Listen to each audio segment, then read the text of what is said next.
Olá, pessoal. Estão me escutando? Dá para ouvir? Então, boa tarde a todos e a todas. É uma alegria estar aqui hoje para mais uma palestra, né, deste sétimo ano do ciclo Conversas Neuromusicais.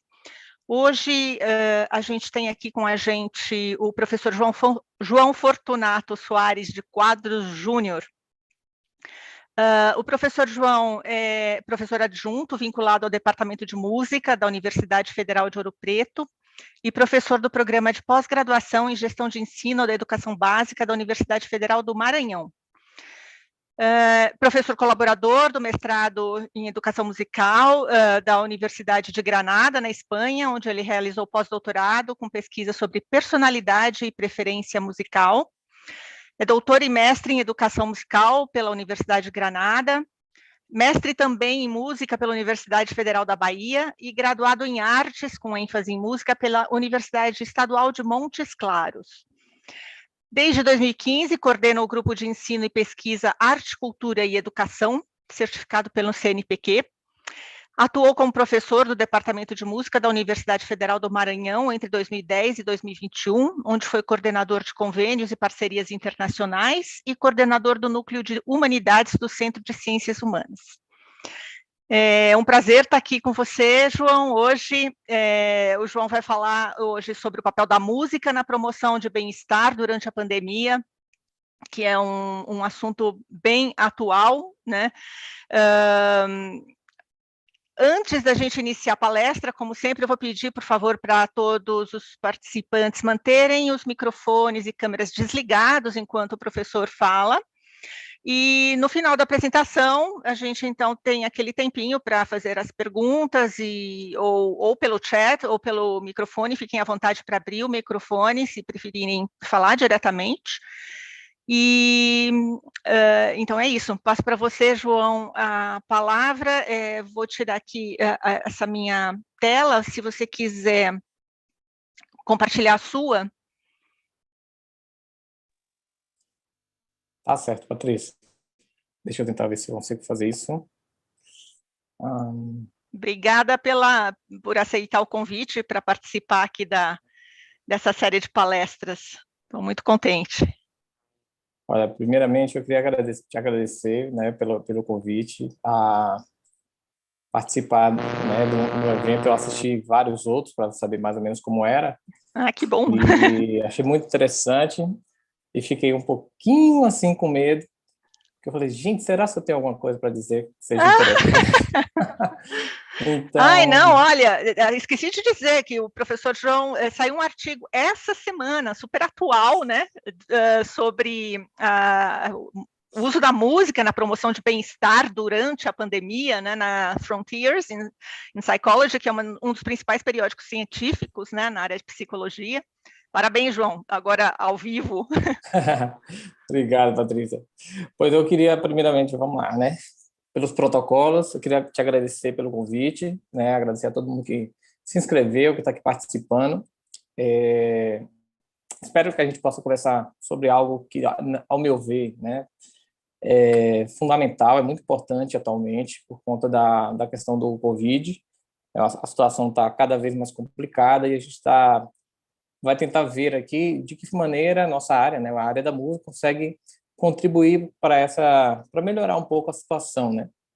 Então, para começar, deixa eu ver aqui, pronto. A conversa de hoje eu vou estruturar ela em alguns tópicos, que eu vou começar falando sobre a pandemia, dar um panorama geral, a situação atual, falar um pouco sobre bem-estar e focar mais especificamente, né, em estresse, ansiedade e depressão, falar também a relação música e bem-estar e trazer aqui um pouco sobre a questão do que a gente encontrou de resultado na pesquisa que a Patrícia acabou de mencionar, tá? Então, para começar, falando um pouco da pandemia, eu acho que todo mundo já está um pouco não, bastante inteirado, porque esse é o tema de março do ano passado, é o tema que está vigente, né, na televisão todo dia, toda hora. Então, provavelmente o que eu vou dizer aqui não tem nenhuma novidade. tá? A pandemia do Covid-19, ela teve o início, né, os primeiros casos que foram diagnosticados foram em Wuhan, já em novembro de 2019, então já tem bastante tempo, né? E em dezembro teve a notificação da OMS, né? Então a China demorou um pouco para fazer essa notificação. Logo na sequência teve a identificação de qual que era o vírus, né? Porque existem vários tipos de coronavírus. E aí até que teve essa identificação da SARS-CoV-2, né? E a partir de março, a OMS caracteriza a situação como uma pandemia, né? Algo que toma uma proporção global. Bom, então aqui eu trago alguns dados para mostrar para vocês uma situação, né? Como é que foi o avançar dessa pandemia ao longo do período, né? E a gente vai notar que os dois continentes mais afetados são as Américas, né? Em seguida a Europa. No caso das Américas, em especial Estados Unidos e Brasil, né? Com o maior número de casos e o maior número de mortes. E no caso da Europa, se destacariam a Inglaterra e a Itália, né? E a gente vai notar aqui nesse gráfico que a pandemia, ela, no caso do mundo, ela veio com a primeira onda, ali mais ou menos em julho, agosto. Depois a situação piorou bastante em janeiro e ela está se expandindo agora para um terceiro momento tão grave quanto a situação em janeiro. Isso vale tanto para a questão dos casos quanto a questão das mortes, né? Entrando no caso do Brasil especificamente, a gente vai notar que são mais de 14 milhões de infectados já, né? Sendo, tomando uma ideia assim, de uma medida muito comum utilizada, né? É a proporção por milhão de habitantes, a gente tem mais de 65 mil de pessoas infectadas por milhão de habitantes, né? Só para ter um comparativo, no mundo está 18.260. Então, no Brasil, hoje, a situação é 3 vezes pior do que a média global. Então, aqui no Brasil, a gente teve a primeira onda, digamos assim, mais forte, né, com um pico ali no mês de agosto, mais ou menos. Mas se a gente analisar dados anteriores, a gente teria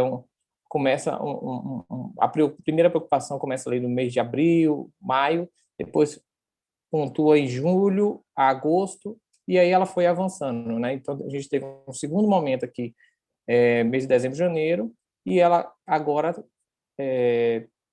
se caracteriza uma situação bem pior, né? Nesses meses de março e abril. No caso do número de mortes, a gente teve a primeira onda, que ela uma característica muito particular, que ela foi aquela ideia, né, que era muito discutida sobre da gente se precaver para dilatar, achatar a curva, né? Então a gente vai ver uma curva, né, uma parábola mais achatada nesse primeiro momento, e no segundo momento um avanço muito acelerado. O caos sanitário, né, com a falta de insumos, a questão dos respiradores, etc. Então, a situação é bem mais complicada nesse momento, né? Com relação às mortes, no Brasil já temos mais de 370 mil, né? E a questão da proporção, temos aí 1.740 mortes por milhão de habitantes, no mundo 389. Então, também a média brasileira é muito, muito superior. Bom, entrando para caracterizar um pouco essa situação, né, das mortes especificamente, no primeiro momento, aquela primeira onda, a gente tinha o discurso era que a pandemia ela era mais atacava mais as pessoas com maior idade, né, de maior faixa etária. Entretanto, a situação atual, a gente vai ver que houve, aqui tem uma linha, né, identificando aqui ó, uma subida, né, um aumento significativo no número de casos, de mortes, né, com pessoas de 0 a 59 anos. Especificamente, esse aumento está entre os 30 e 59 anos, né, enquanto que nas idades maiores, a gente tem um decréscimo, por exemplo, de 70 a 79, de 80 a 89, certo? Bom, avançando com a situação, a gente tem análises na literatura sobre motivações, né? Qual foi quais são os principais motivos, né, para esse panorama? O que levou a esse panorama? Então, Ortega e Orsini tem um artigo muito interessante, não está atualizado, que é do ano passado, mas muito bacana, que eles analisam a situação da pandemia no Brasil, a questões de políticas públicas, orientações, aquela briga que teve entre o governo federal e a OMS, etc. E eles chegam à conclusão que a situação ela é resultado de quê? Da negação da ciência e, por um lado também, e por outro, a ignorância estratégica do governo brasileiro, né? Em não adotar, e não desenvolver desenvolver políticas públicas de promoção do isolamento social, do uso de máscaras, da questão da higienização, e também, sob outro ponto de vista, da questão da divulgação de remédios sem eficácia científica. Bom, com relação ao perfil de mortos, a gente vê que a maioria dos mortos são homens, né? Também analfabetos, e com relação à raça, tem uma superioridade de pretos e pardos e de indígenas. Então, a gente vai identificando aí digamos, uma segregação também, não só mais das políticas econômicas, sociais, etc., mas também até na parte de doença, né? E a pandemia tem causado consequências em um amplo aspecto, né? Tem a parte econômica, né, com a grande recessão do país, queda da bolsa no ano passado muito forte, tem um aumento bem acelerado do desemprego e da miséria, né? O sucateamento total da saúde pública, e sem falar em outras questões de cunho mais geral, e entrando na parte mais específica, que é relacionada ao que eu estou dizendo aqui hoje, que é a questão da consequência psicológica. Então, a gente vai ver, nesse período, uma redução do bem-estar, da sensação de bem-estar, né? E isso tem uma relação direta com o aumento significativo dos níveis de estresse, ansiedade e depressão na população, certo? Bom, como o tema de hoje é mais focado no bem-estar, o que seria isso, né? Qual o conceito que a gente vai ver na literatura do bem-estar? Primeiro que o bem-estar ele é uma questão extremamente subjetiva. Então, cada pessoa avalia o seu momento de bem-estar, e é muito difícil quantificar isso, né? Vários autores apontam essa questão. Então, eles vão tomar em consideração satisfação com a vida, com o trabalho, interesse, engajamento nas atividades, reações afetivas frente a eventos cotidianos e também realização pessoal, né? Que tipo de influência bem-estar exerce na sociedade? Então, vários governos têm adotado os indicativos relacionados ao bem-estar para desenvolvimento de políticas públicas, né, que são relacionadas a vários aspectos, por exemplo, assistência médica, transporte, meio ambiente, família, dentre outros vários. Também sabe-se já que o bem-estar ele influencia, né, impacta diretamente na questão de memória, né, no comportamento tanto verbal como não verbal, no estado de ânimo, na atenção, no controle emocional, até no rendimento escolar. Então, é um tema muito importante para a gente considerar atualmente, sobretudo por conta da pandemia do Covid-19. Bom, e aqui a gente vai tratar de 3 problemas emocionais mais, digamos assim, significativos, apontados na literatura, né, que é o estresse, a ansiedade e a depressão. Bom, sobre o estresse, alguns autores conceituam, né, afirmando que o estresse seria uma resposta não necessariamente específica do organismo, relacionando isso a uma situação de excessiva pressão ou ameaça, né? e ela pode acontecer tanto de forma crônica quanto aguda, e os principais sintomas mencionados na literatura seriam problemas de ordem física, psicológica e ou comportamental. Existem 4 fases, que eu não vou entrar na questão, mas que elas interagem, mas elas se diferem também em alguns pontos. Né? No momento de exaustão, seria avançar o nível, né? Pegar, sai do estresse e pode ocasionar, levar ao transtorno de ansiedade e de depressão. Bom, pensando nesse mapa aqui, que fala sobre os níveis de estresse no mundo, a gente vai observar que quanto mais verde, mais estresse tem naquele local, né? Então, a gente vai notar, assim, de maior evidência, né? Alguns países como Grécia, como Estados Unidos, né? Aqui no centro da África. E, pensando no Brasil, o Brasil ele se configura como o 5º país com maior percentual de população indicando estresse. Isso dentro da América Latina. Já falando sobre transtorno de ansiedade e de depressão, são considerados pela literatura transtornos mentais comuns, né, que vai afetar significativamente o humor e os sentimentos das pessoas. Ela vai variar bastante em questão de duração e de grau de severidade, né?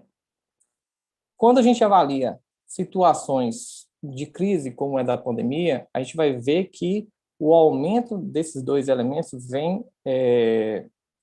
tem sido cada vez mais evidenciado. Entretanto, quando a gente pega ao longo da história, principalmente nos últimos 30, 40 anos, a gente também nota que a ansiedade e os quadros, né, de ansiedade e de depressão, sobretudo na fase mais severa, né, na questão de doença, na questão patológica, tem aumentado também. Então, você olha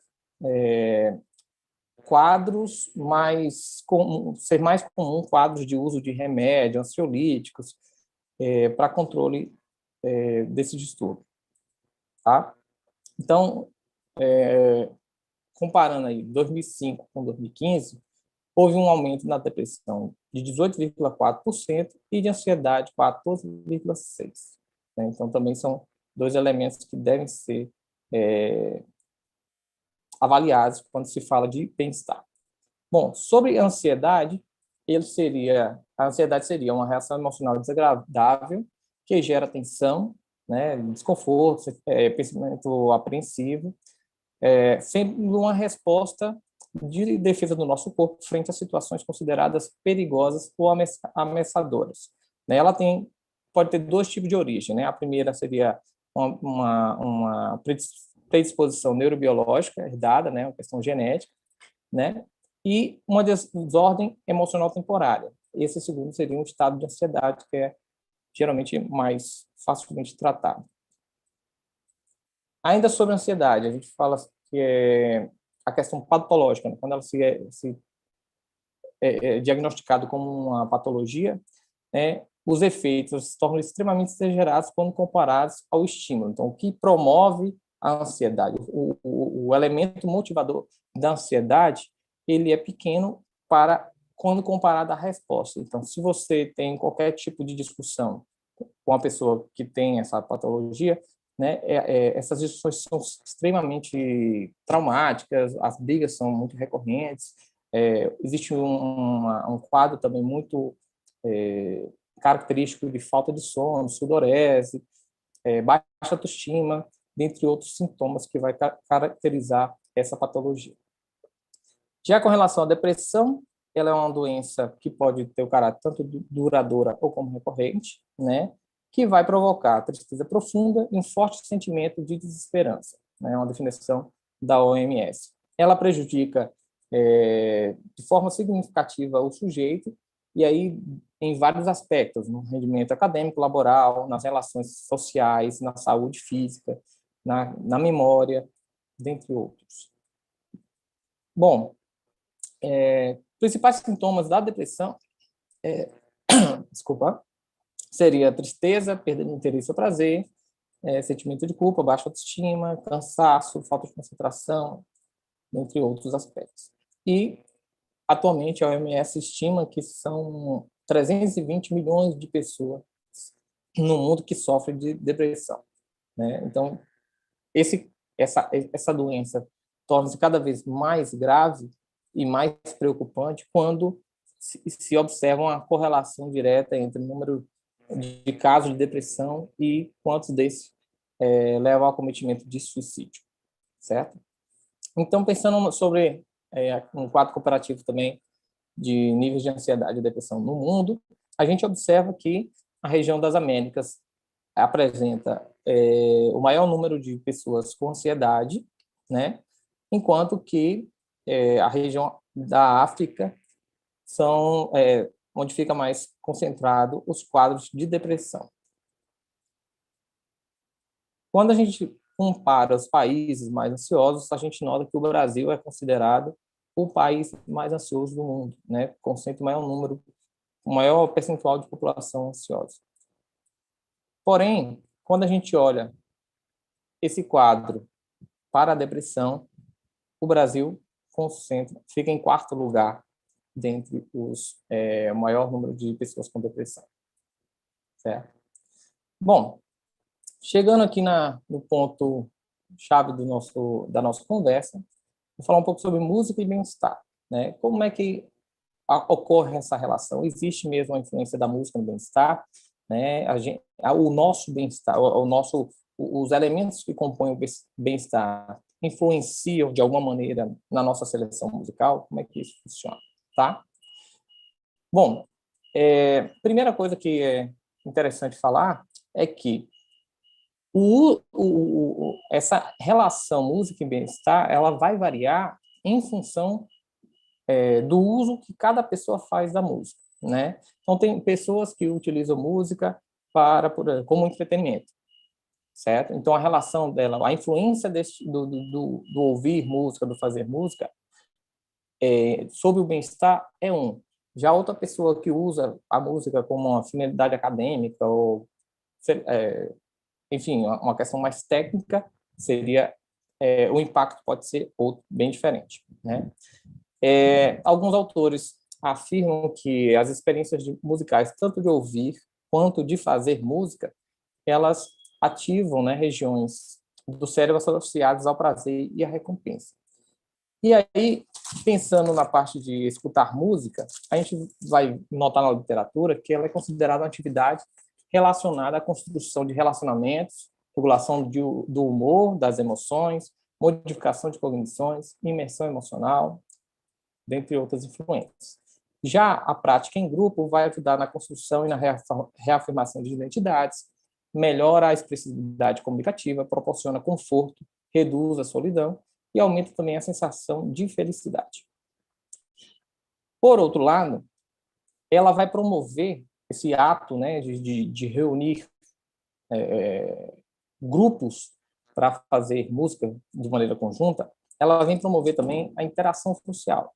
E essas interações vão induzir emoções positivas, a empatia e a autoestima. Bom, e aí eu trago para vocês agora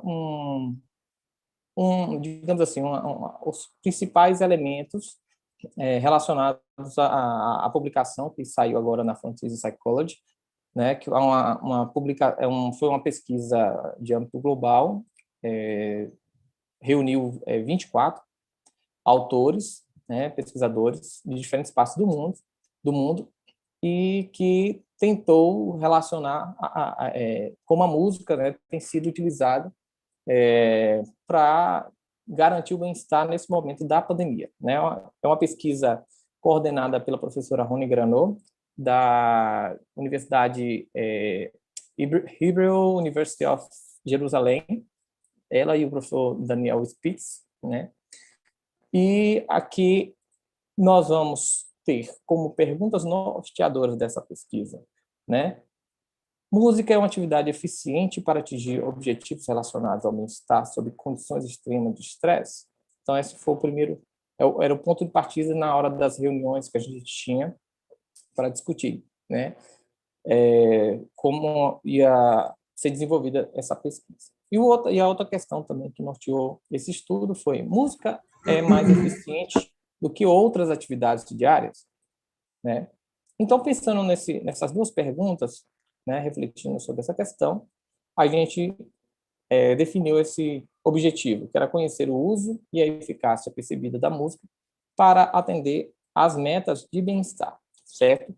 Claro que essas metas, elas foram definidas anteriormente, né, para pensar a pesquisa. Então, a gente teve que fazer uma revisão de literatura e elencar algumas metas, não foram todas as metas disponíveis, tá?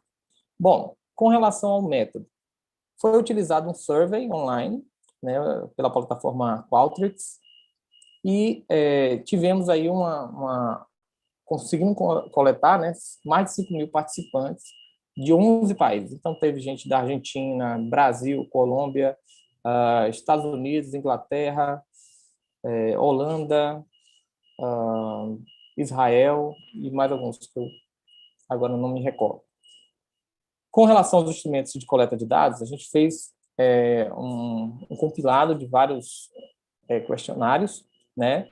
Então, primeiramente, a gente definiu as metas, né? E avaliava como digamos assim, as metas de bem-estar ocorriam ali, como ela era mantida durante o lockdown, a quarentena. Isso variou também em função do país. Teve país que teve lockdown, teve país que não teve o lockdown, né, o fechamento total, foi algo mais brando. Então, foi uma variável que a gente utilizou.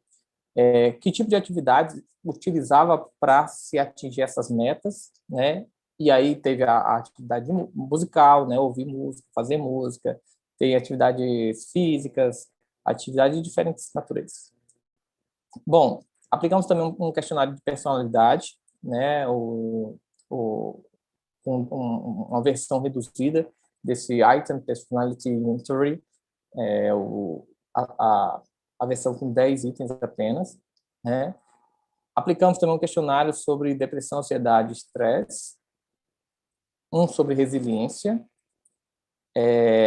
Verificamos também colocamos ali uma série de perguntas sobre o uso de música durante essa pandemia e, para finalizar, questões demográficas e preocupação com a Covid-19. Então, preocupação de pegar a doença, de ter algum ente querido que pegasse a doença ou que falecesse por conta da Covid, dentre outros aspectos.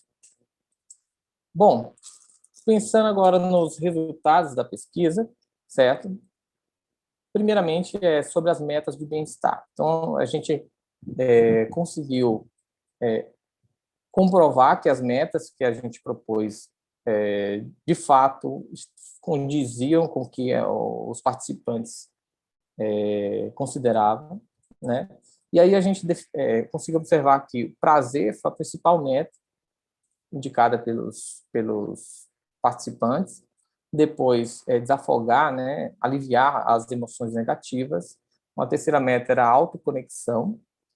A quarta, mais evidente, era a sensação de união, né?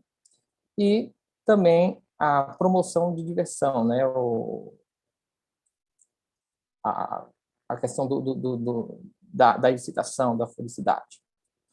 Bom, um outro aspecto bem importante dessa pesquisa foi que foi possível confirmar a hipótese levantada inicialmente, né, dentro do estudo, que a música é eficiente para regular o humor, induzir prazer, definir a própria identidade, reduzir a solidão e criar um sentimento de união. Bom, o terceiro resultado mais importante desse estudo está relacionando a música com outros tipos de atividades que eu mencionei anteriormente, né? Então, a música, ela aparece, né? Ela é percebida como mais efetiva para a promoção do bem-estar quando se pretende, né, atingir objetivos de prazer e manter o bom humor, conectar-se a si mesmo ou desligar-se do seu entorno, e também para aliviar emoções negativas, né? Por outro lado, a música ela não foi a mais eficiente quando o objetivo era criar sentimentos de união e reduzir solidão, sendo mais utilizado pelos participantes as interações sociais, sobretudo via rede social, né, a questão das conexões via WhatsApp, reuniões de grupos através de plataformas como o Zoom, Google Meet, etc. Certo? Bom, e para terminar, trago aqui algumas conclusões, e a primeira se refere a uma pergunta que resultou do estudo, né? A música é importante porque ajuda a atingir os objetivos de bem-estar ou ela ajuda a atingir as metas de bem-estar por causa de sua importância percebida? Bom, para responder isso, a gente foi na literatura, analisou vários estudos e analisou nossos resultados. E a gente observou que quanto mais as pessoas valorizam a música em suas vidas, mais elas a utilizam para melhorar o humor, lidar com situações problemáticas e para definir a sua identidade. Né? Uma correlação com o estudo de Ter Bogaert e outros colegas. Também, nós verificamos que quanto maior o benefício que as pessoas atribuem à música, maior é a sua preferência por ela. E aí isso sugere o quê? Um ciclo positivo, né? Um ciclo de feedback positivo entre a importância da música e o seu uso para o bem-estar, que correlaciona com o estudo de Schaefer e Sedgmaier. Bom, para finalizar, foi observado, né, depois do estudo, que a música ela tem sido usada nas várias culturas que compuseram essa pesquisa, né? Foram 11 países de diferentes continentes, né? Ela tem sido usada para quê? Primeiro, para atingir todos os objetivos de bem-estar que a gente elencou no questionário, e ela foi evidenciada como um meio eficaz que facilita a conectividade social e também a regulação do humor e da emoção.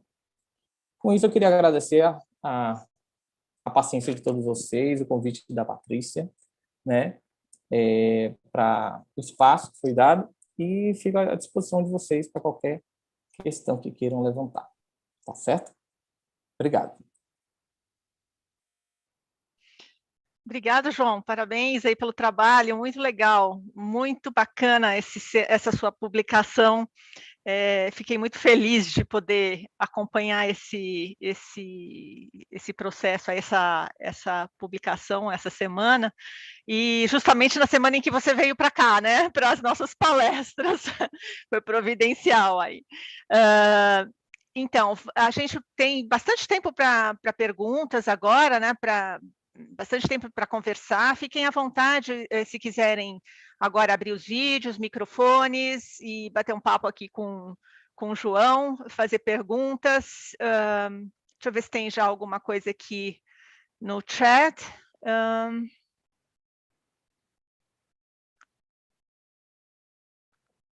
Deixa eu ver o pessoal aqui. Eu acho que a gente tem o pessoal da nossa equipe aqui dos Conversas Neuromusicais que tinham algumas perguntas. Claro, Marília, coloca a sua pergunta aqui. Pode abrir o microfone se quiser. Ou, se você quiser, eu posso ler também aqui. Não sei, acho que o João também consegue ler aí, né? Sobre o estado de luto que o mundo está vivendo. Eu vou ler em voz alta, porque pode ter gente acompanhando pelo YouTube, e eu acho que talvez aí a pessoa não tem acesso, né? Então, sobre o estado de luto que o mundo está vivendo pela pandemia do coronavírus, existe algum estudo ou comentário que você gostaria de oferecer referente às músicas e melodias que auxiliam a atravessar o estado de luto com maior facilidade? Ou seja, que tipo de música, existe alguma coisa nesse sentido, alguma pesquisa que possa apontar para alguma direção? Boa pergunta, viu, Marília? Muito obrigado por levantar esse ponto aí. Então, isso varia muito em função da cultura. Nesse trabalho que a gente publicou, um ponto que foi levantado, eu não quis trazer para cá, que eu achei que ia ser muita informação mesclada e poderia prejudicar um pouco a apresentação e o debate, né?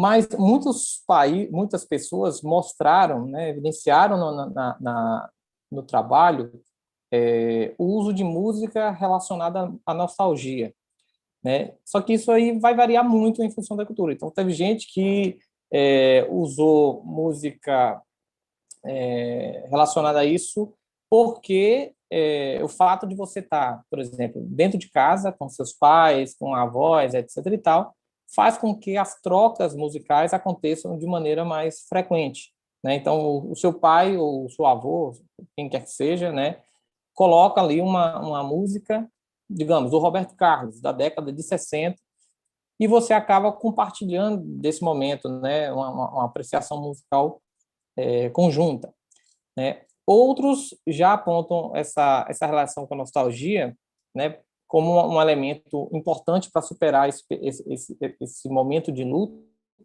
né, que a gente observa por conta da pandemia, quando você o elemento musical, né, o estilo musical te remete a memórias antigas, memórias felizes.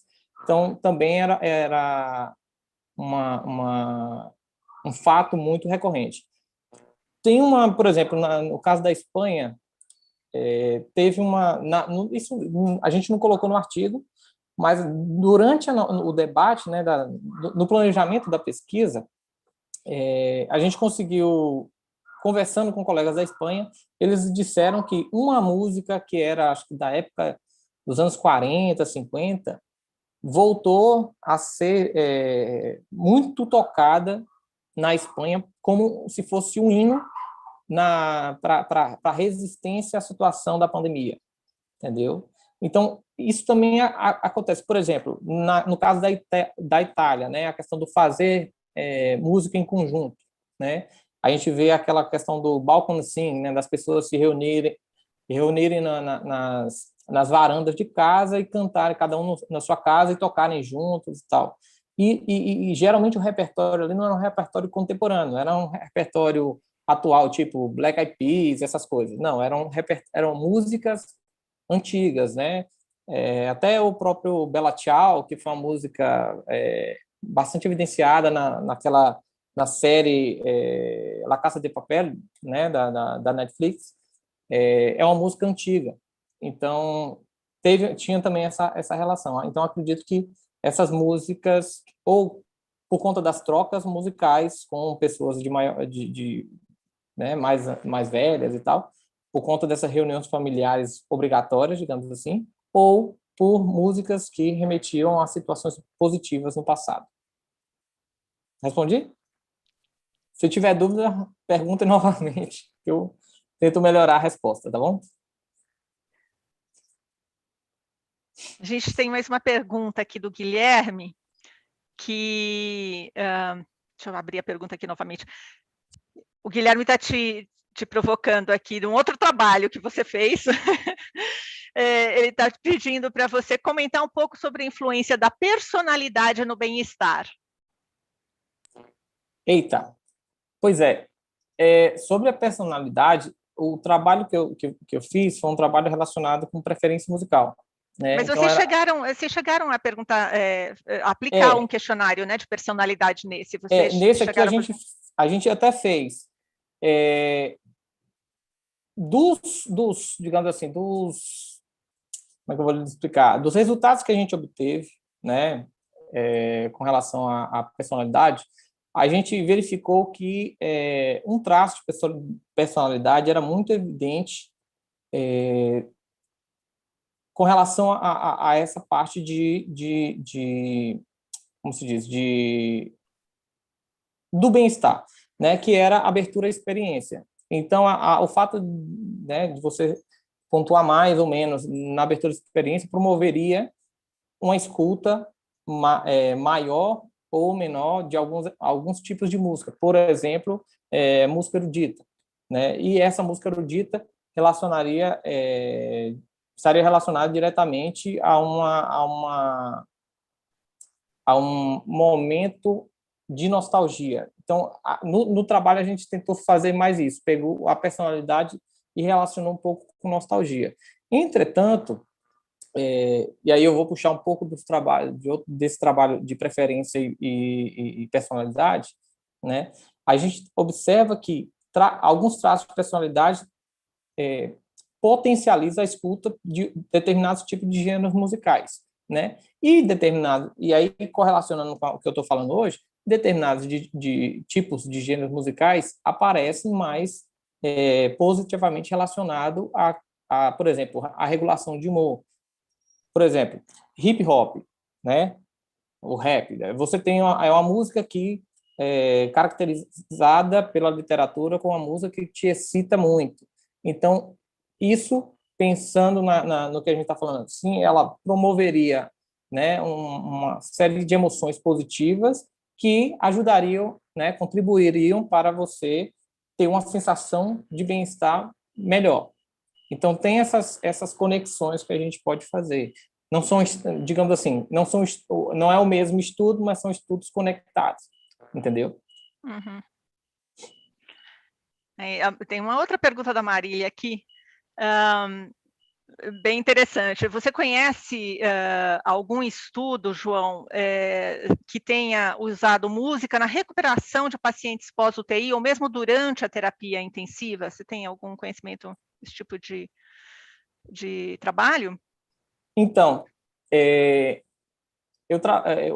dois trabalhos que eu publiquei, tem um capítulo de livro de uma professora, dos professores lá da Estadual do Amazonas, e o outro na revista da USP, revista Música da USP, fala um pouco também sobre essa questão de música e bem-estar.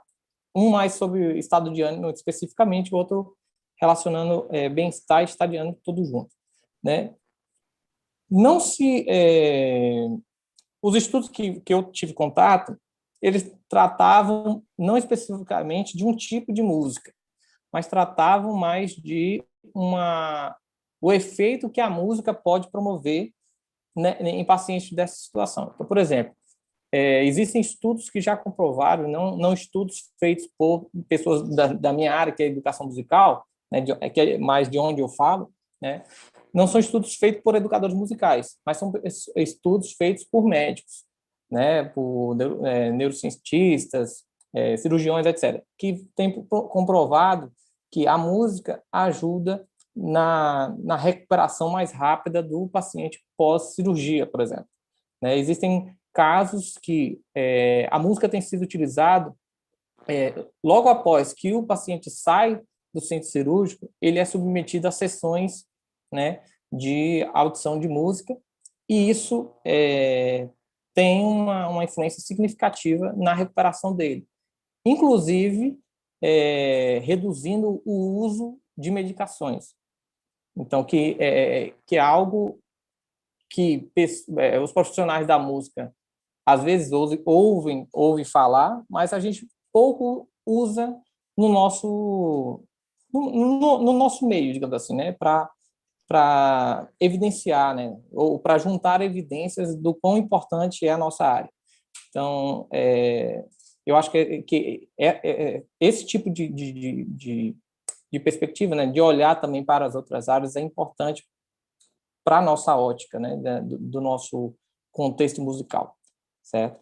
Então, eu vou ficar devendo essa questão exclusivamente do tipo de música, mas que já existem, sim, estudos que comprovam essa relação entre o uso de música e recuperação pós-UTI, pós-cirurgia, essas questões.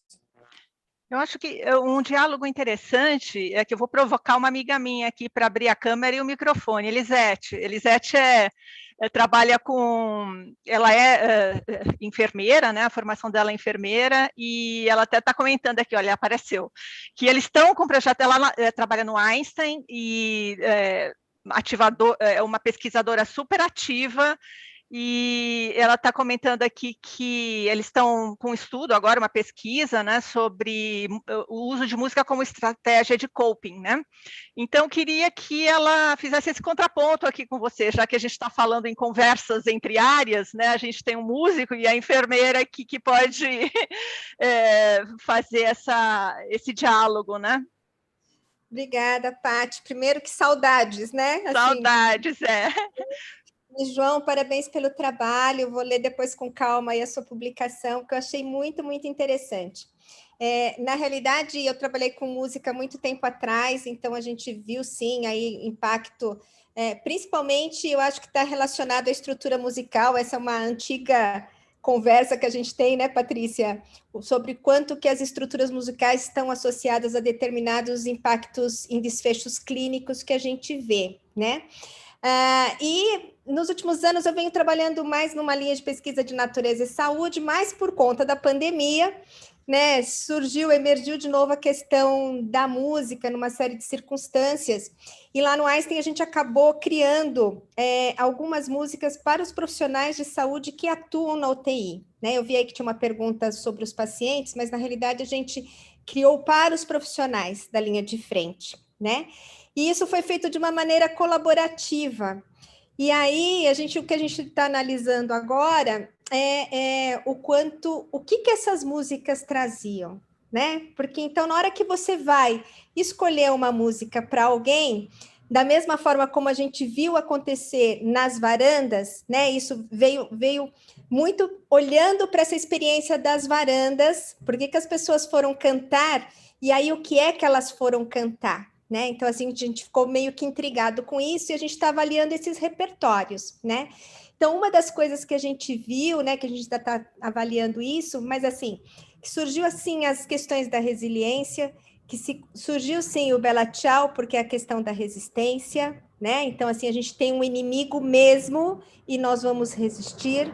E surgiu muitas letras com tanto em nível nacional quanto internacional, porque a gente também tinha playlist internacional, mas assim, essa questão da esperança, a questão do amor. Então, eu acho que é a primeira vez que eu vi um repertório selecionado muito rapidamente pelas pessoas, né, sem parar para pensar em nenhuma questão mais acadêmica e que levou todo mundo para o mesmo lugar, né? Então, eu sempre falo que a gente vem aí com o nosso cérebro, né, um aparato de fábrica musical, né, e que quando ele é colocado à prova é isso que acontece, né? Então, assim, acho que tem essas possibilidades todas, né? E era uma pergunta que eu queria te fazer também, pessoas perguntaram, né, que assim, que música que elas estavam ouvindo, porque eu vi que até o título do paper, né, é uma música.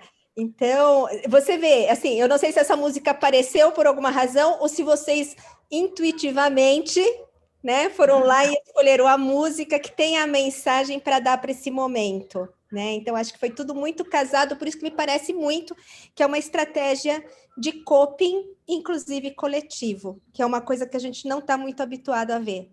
Uhum. Era um comentário só. Sobre sua pergunta, Lisete, da questão da escolha do título do trabalho, foi uma proposta muito da própria professora Rony, né? Ela teve essa sacada com outros membros da equipe, mas assim, a gente não... Ela, em outro estudo, eles tiveram digamos assim, o trabalho de usar, de analisar a playlist do Spotify, entendeu? E nesse aí eu não participei. Isso foi algo que foi feito anterior a essa equipe que trabalhou nessa pesquisa especificamente. Existe uma possibilidade, eu tenho até a playlist até julho, acho, que é a ideia de fazer análise, né, das músicas que foram escutadas nesse período, as principais, para verificar de que forma alguns elementos característicos da música que o Spotify oferece, né, isso se relaciona com o momento pré e pós-pandemia, né? E aí a gente pode tirar trazer essa discussão sobre coping e tal, né? Mas eu acho a ideia do trabalho que você estava dizendo é super interessante.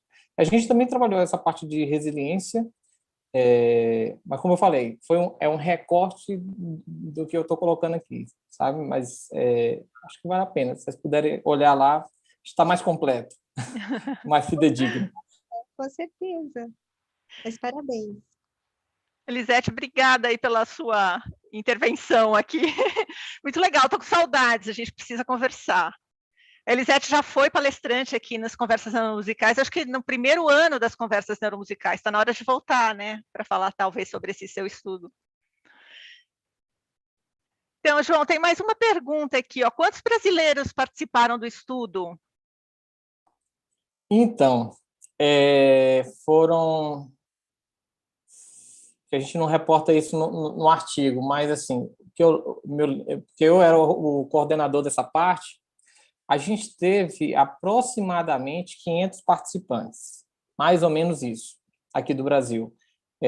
O local que teve maior número de participantes foi a Colômbia, teve mais de 900 pessoas, né? Uau. Só que, por outro lado, né, o pessoal, por exemplo, da Europa, até dos Estados Unidos, teve uma participação menor, né, que girou em torno de 200, 300 participantes por cada país, né? Então, a América do Sul foi ali naquele está muito bem representado, porque a gente teve, na América do Sul, a gente teve Brasil, Argentina e Colômbia, né? Então, foram 3 países que conseguimos um número grande de participantes. Acho que deu mais ou menos uns 1.500 nesses 3 países. E de que região aqui do Brasil, João? Você tem essa informação?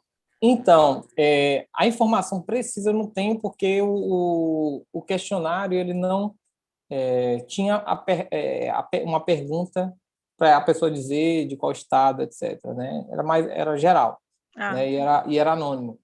Mas acredito que a maior parte das pessoas que responderam seja do Maranhão, porque na divulgação, pelo fato de eu era professor lá da Federal do Maranhão, então e falava com meus alunos, difundia o questionário para os alunos.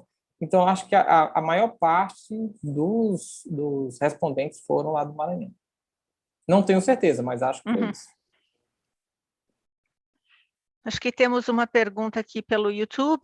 A música é muito utilizada como plano de fundo para uma outra atividade. Gostaria de saber se há alguma evidência sobre ouvir música mais atentamente, com awareness, ter mais eficácia. Será que ouvir música mais atentamente teria mais eficácia na promoção de bem-estar? Imagino, né? Que a pergunta seja essa. Eu acredito. Então, se a gente for parar para analisar, provavelmente sim, porque eu vou correlacionar com outro estudo que eu estou em desenvolvimento. Eu estou com uma pesquisa que fala sobre música para a regulação de estado de ânimo e promoção de comportamento prosocial. Então, a gente fez 2 revisões grandes de literatura, e aí uma das coisas que ficou evidente é que quando você quer utilizar música para induzir qualquer coisa, o fato só de ouvir, ele é menos eficaz do que quando você relaciona uma ação, né, proativa. Então, ouvir música, o efeito é um. Ouvir e fazer uma atividade conjunta, o efeito é outro, é mais potencializado, né? Ambos têm efeitos, porém, se você promove uma atividade, por exemplo, eu quero desenvolver, isso mais o pessoal da musicoterapia traz muito isso, né? Se eu quero desenvolver uma atividade musical para melhorar o humor do meu aluno, o humor do meu parente, quem quer que seja, né? Se eu colocar só a música para ele ouvir, né, qualquer que seja o estilo, o efeito vai ser mas eu posso colocar essa música e, por exemplo, pedir para ele fazer, toda vez que eu ouvir essa música, desenvolver uma atividade XYZ, né?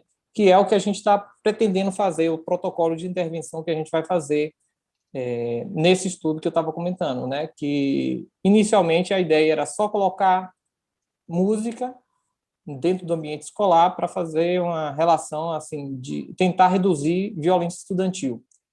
Porém, após a revisão de literatura e conversa com pessoas da área, sugeriram, olha, faz só ouvindo música e faz monta um outro grupo experimental, ouvindo e executando algo. Então, a gente vai promover uma playlist para ele ouvir durante a semana e uma vez por semana a gente vai ter atividade de execução musical. Seja tocar música de maneira conjunta, seja criar música, improvisar, a gente vai tentar fazer isso.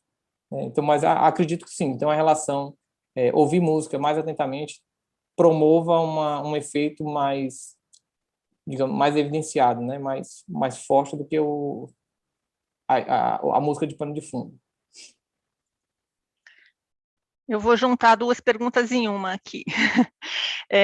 Tem gente perguntando aqui pelo YouTube também, gostaria de saber se há alguma pesquisa com som de atabaques do candomblé, o efeito, né, do som de atabaques no candomblé, e juntando aqui uma outra pergunta da Marília, sobre isso que virou moda, né, no YouTube, a gente encontra vários vídeos sobre com frequências, né?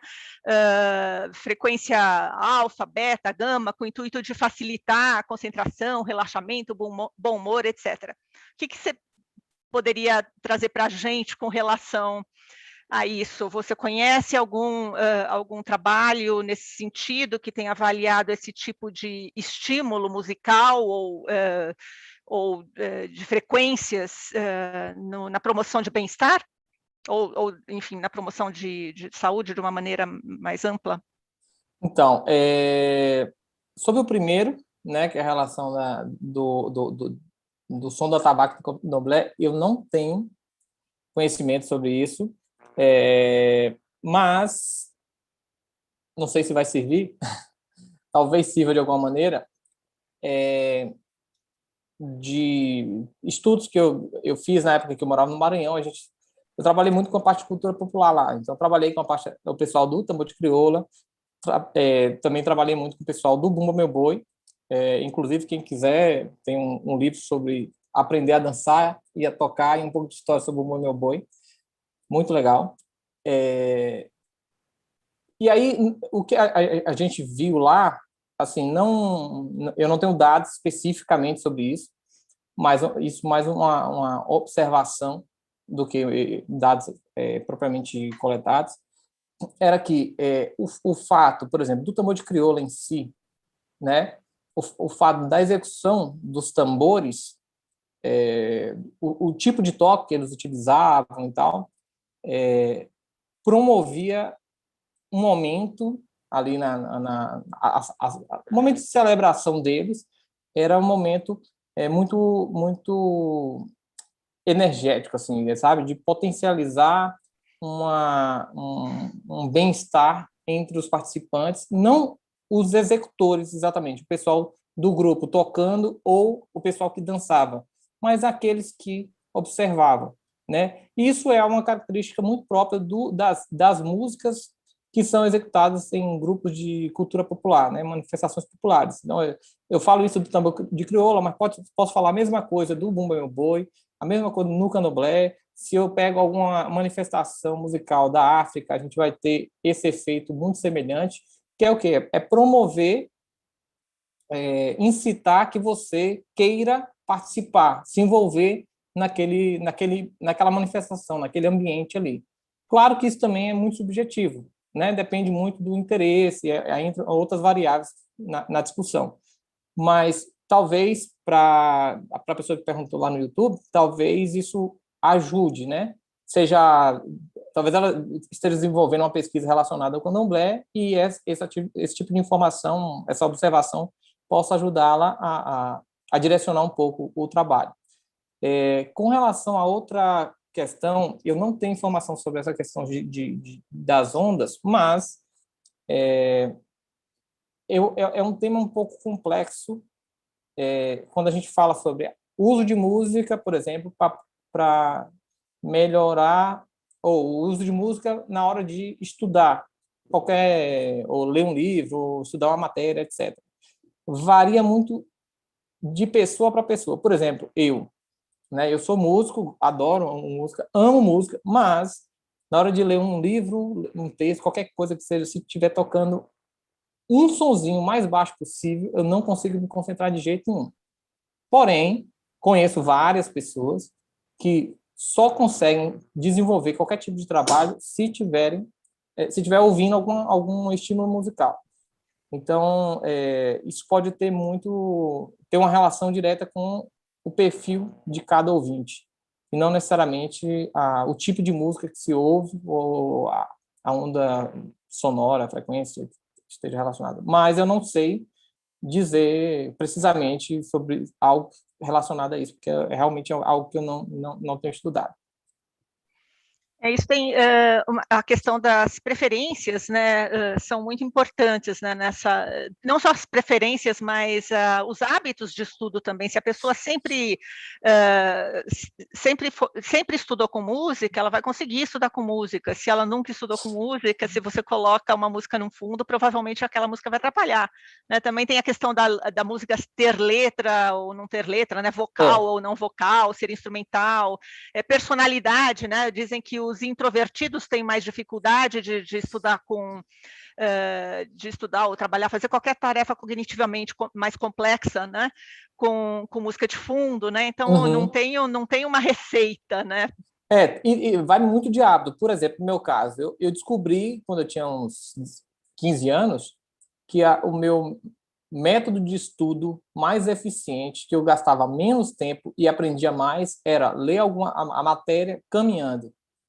Então, eu saía da minha casa, ia pegar o ônibus para ir para a escola, eu saía lendo o que eu tinha que estudar para a matéria, caminhava aí 20 minutos e chegava no ponto, já sabia o que eu deveria aprender.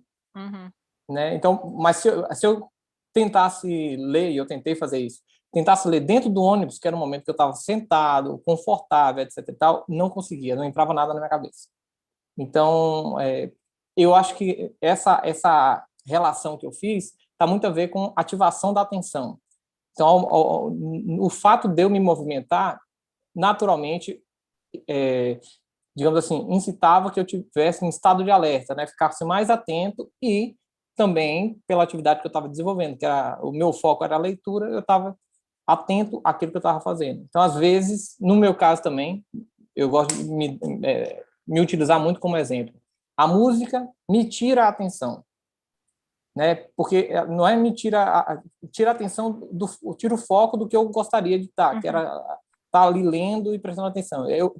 Puxa muito, digamos assim, o meu ouvido vai pela melodia e tal, aí eu me desconcentro muito facilmente. Tem estudos, né, mostrando que os músicos são especialmente prejudicados, né, ao realizarem tarefas assim cognitivamente mais complexas, com presença de música de fundo, né? Porque é isso que acontece, né? A gente acaba prestando atenção, tem que dividir a atenção, né? Necessariamente a nossa atenção vai para a música e a gente não consegue fazer duas coisas ao mesmo tempo bem feitas, né? Aliás, então, até por isso, né, que muita gente usa a música quando está fazendo atividade física, por exemplo, porque ela diminui a percepção de esforço realizado, porque justamente ela rouba a sua atenção do esforço, né? Então, mas aí no caso é uma tarefa que é mais, quer dizer, mentalmente monótona, né? Enfim, eu acho que a gente tem mais alguns minutinhos. Não, na verdade, a gente já passou até da hora, mas deixa eu só fazer mais um comentário aqui que a Elisete colocou aqui, que tem um livro muito antigo do Mário de Andrade, que tratava da música na Umbanda, né, só complementando aqui o assunto, né, que surgiu agora há pouco, né? Bom, deixa eu ver se tem mais alguma pergunta por aqui. Eu acho que aqui ela está dizendo, o livro se chama Namoros com a Medicina. Para quem tiver interesse, Mário de Andrade. Patrícia, teve Oi. uma Rosa Jurema Montefusco. Isso, agora eu ia te perguntar se você quer falar um pouco sobre onde achar, né, o material que você tem publicado, enfim. Então, esse artigo que foi publicado na Frontiers, ele está gratuito, né, disponível online. Se entrar, buscar pelo título, né, se colocar Help and Need Somebody, aí você vai achar e colocar Frontiers in Psychology, acha facilmente. Patrícia, se for possível no vídeo do YouTube, colocar o link lá. Ótimo, talvez, vou fazer isso. Eu coloco na descrição boa ideia, na descrição facilite. do vídeo no YouTube. Eu tenho na Federal de Ouro Preto, a gente tem uma página lá dos professores, professor aí você coloca João Quadros, tudo junto, que vai aparecer lá todas as publicações que eu tenho, artigos, livros, capítulo de livro, vai estar lá disponível e qualquer pessoa pode fazer o download. Esse artigo exclusivamente ainda não está lá, mas já vou colocá-lo, né, que saiu realmente essa semana, né, a informação e está muito recente, né? Que privilégio ter você aqui, João, justamente nessa semana. Bom, eu acho que por hoje encerramos aqui, tem vários comentários aqui, parabéns pela fala, pelo trabalho, e mais uma vez, João, obrigadíssima aqui por participar desse projeto, por essa conversa tão gostosa aqui, e a gente, então, encerra por aqui hoje as conversas neuromusicais. A próxima palestra será em junho, porque maio é período de recesso na UFABC, né? Então a gente está entre 2 quadrimestres em maio, então a próxima palestra das conversas neuromusicais vai ser em junho. A gente vai divulgar, né, nas nossas mídias sociais, na página institucional do Grupo Neuromusical UFABC. Então, mais uma vez, obrigada, João, obrigada a todos por acompanharem aqui essa palestra de hoje. Boa tarde a todos. Obrigado.